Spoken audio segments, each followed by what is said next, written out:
Hey, what's up guys? Big day for Apple today where they announced the new iPhone XS Max, the iPhone XR, and then of course the iPhone XS, amongst other things. But in this video, the point is I actually want to make it very simple for you guys to decide which device to buy. There are so many and there's a lot of information out there, so I want to narrow it down to what's different and what actually matters when considering, between all these devices. So the iPhone XR is a cheaper version, but it might not necessarily be worth going down, saving $250, but sacrificing a lot of features. So that's why I want to bring it to light, talk about all those differences, even some that Apple didn't even mention at their event. And so if you're trying to decide between the XR, XS, or XS Max, hopefully with this video, it could help you decide between all of these. The first point I want to make is size, something not a lot of people consider before getting a new phone. The iPhone XS Max is absolutely huge. It's a massive display. You're going to get a lot more content visible there, but it is massive. It's basically a Plus series phone, but all display. And that's not necessarily a bad thing. Just do consider that it won't be as comfortable as, say, the iPhone XS or the iPhone XR edition. So the reach here, you don't have to reach as far in order to get into the control center, into that area. I would say it's definitely something to consider before going for one of these. The 6.1 does sit pretty well in between them, but still it is quite wide and you do have to stretch a bit just to get into the corners there. But otherwise, it's not an uncomfortable device. A lot of early reviewers are saying it's quite light for what it is. And something I wanted to mention about design, the iPhone XS and the XS Max both have asymmetrical speaker grills on the bottom. I don't know if it's something that's going to bother you. It does for me. Of course, I'm still getting it. I don't really care that much about it. But the iPhone XR is symmetrical. So their ports will be completely the same on both sides. The XS won't be. So very interesting design change. We don't know why they did that, but there is an antenna band in the place there. So it could be something to do with the modem setup or something like that. Okay, so let's start with displays. The thing that we're going to be interacting with the most on these devices. So obviously with the XS and the XS Max, you do have a couple different choices, smaller or larger. And with the iPhone XR, it goes smack dab in the middle at 6.1 inches. Size is size, that's your preference, but the technology behind the display is massively different. Here we've got, as Apple calls it, a liquid retina. This is a super retina. Now Apple's made some improvements to that, so the contrast ratio is better, the dynamic range is improved, so the display is really, really great. It supports HDR, this one does not, and the pixel density is a lot sharper. So it's got a 458 pixel density. This one has a 326, which is a 720p display stretched across 6.1 inches. It's not going to be anywhere near as sharp as the XS models. So that for me is a big no. I would rather pay the extra $250 and get a much better display. This is the number one thing you're going to be interacting with on a daily. Just do remember that. But for some people, it really doesn't matter. It's all about your priorities. The one thing that sucks though about the iPhone XR is the amount of bezels on the side. And this clone right here is an actual representation of that amount of bezel. It's a lot. So they're chunkier than the XS or XS Max models. Just it's not going to look as sleek, I guess. And usually OLED does have better viewing angles, possibly less reflections.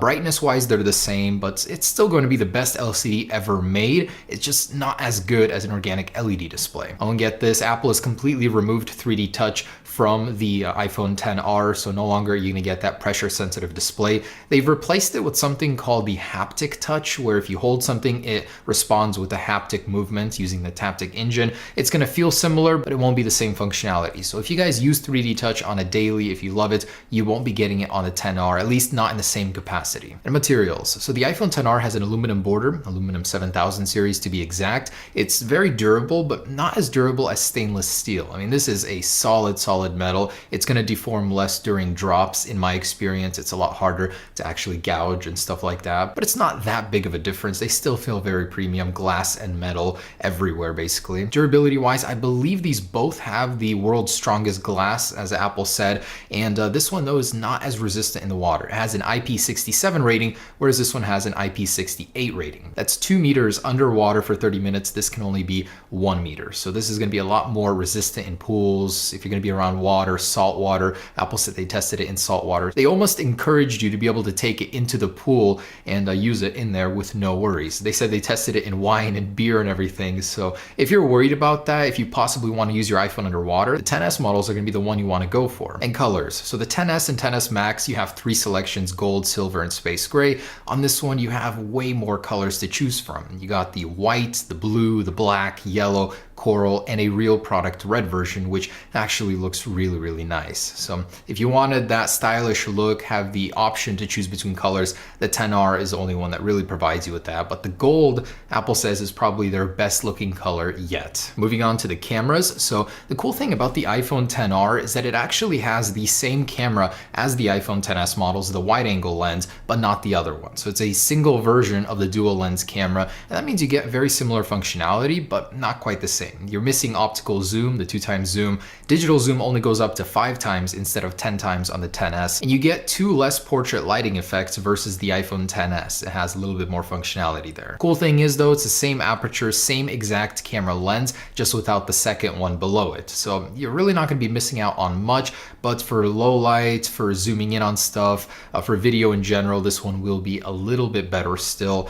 And the portrait lighting uses real depth instead of calculating it using digital algorithms, as Apple said. So overall, the camera will be better on the iPhone XS, but not greatly over the iPhone XR. And I'll have to test it, of course, in this channel. And something Apple didn't mention is that the iPhone XR has a lower class modem versus the XS. The XS will be capable of gigabit LTE downloads. This one stays at 600, so it doesn't have the newest modem technology. Okay, so as for physical differences, that's just about it between these models, the XR and XS. Between the XS and XS Max, I just wanted to point out, it mostly comes down to size preference. Do you want a smaller device or larger one?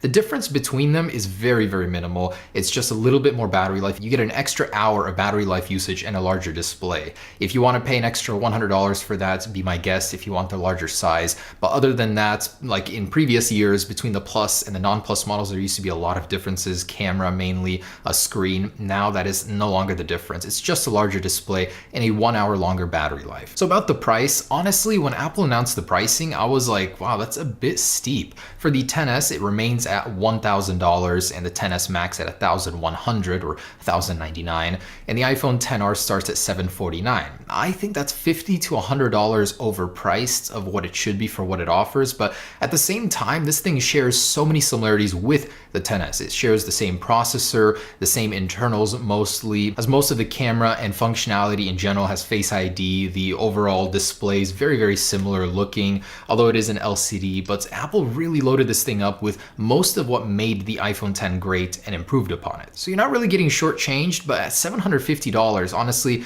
I would have expected just a little bit more. I would have wanted this thing to start at $700. That seems a little more fair. And the iPhone XS Max maxes out at $1,449 without AppleCare. And AppleCare is actually rumored to get even more expensive because now it could cover theft or something like that. So this thing could potentially skirt with $2,000 prices fully loaded with tax and all that. That's ridiculous for a smartphone. But studies show that people are okay with spending $1,000 for smartphones, so Apple is really pushing that envelope. So the bottom line is that between the XS and XS Max, again, there's very little difference aside from $100 and the screen size. Between the XR and XS, there is a good amount of difference, but for $250, it just seems like it's a logical choice to upgrade to the XS. That $250 gets you a better display, better cameras, it gives you 3D touch, the display has thinner bezels going around it, it looks a little bit sleeker, you have that beautiful gold color option, whereas you can't get those colors if you do go to the XS from the XR. And if you wanted a 512 gigabyte storage option, which I don't know how many of you guys would because it carries a $450 premium over standard,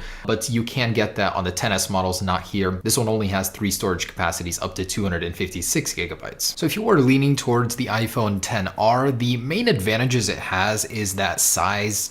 It's right in the middle between the XS Max and the XS. So it's a great happy medium. You're definitely getting more display than you would on a Plus series. And you do have all of those color options. Also, a weird thing, but I do like that the bottom is symmetrical. It's just a very complete, all-around great evolution from the iPhone 8 design. So it's going to be a winner. It doesn't have the best specs everywhere, but I love that Apple gave it most of all of the good things that the iPhone XS has, such as the processor, one of its cameras at least. I'm sure it has very great speakers on its own. They didn't really elaborate if it has the new ones from the XS or not. And hey, who doesn't like saving $250? For $250, you can do a lot with with that money, but for me, that 250 is better spent placing it into a 10s Max with all those great features. So that's my opinion. I personally would not get this thing, but if $250 makes that big of a difference for you and this checks all the boxes of what you wanted from an iPhone, certainly go for it. It's honestly very capable. It's a very good size. You get more screen and it costs less than the iPhone 8 Plus did when it was released, so not bad at all, honestly. Between these guys, I'm definitely going for the 10s Max, but whatever meets your needs is what you should go for. But hopefully this video helped make it a little bit more clear. They are more similar than they are different, but there are those key little things that really make the difference between these, mostly the display and the cameras. All right, guys, there it is. Thanks for watching. Hopefully I made your decision just a little bit easier. Peace.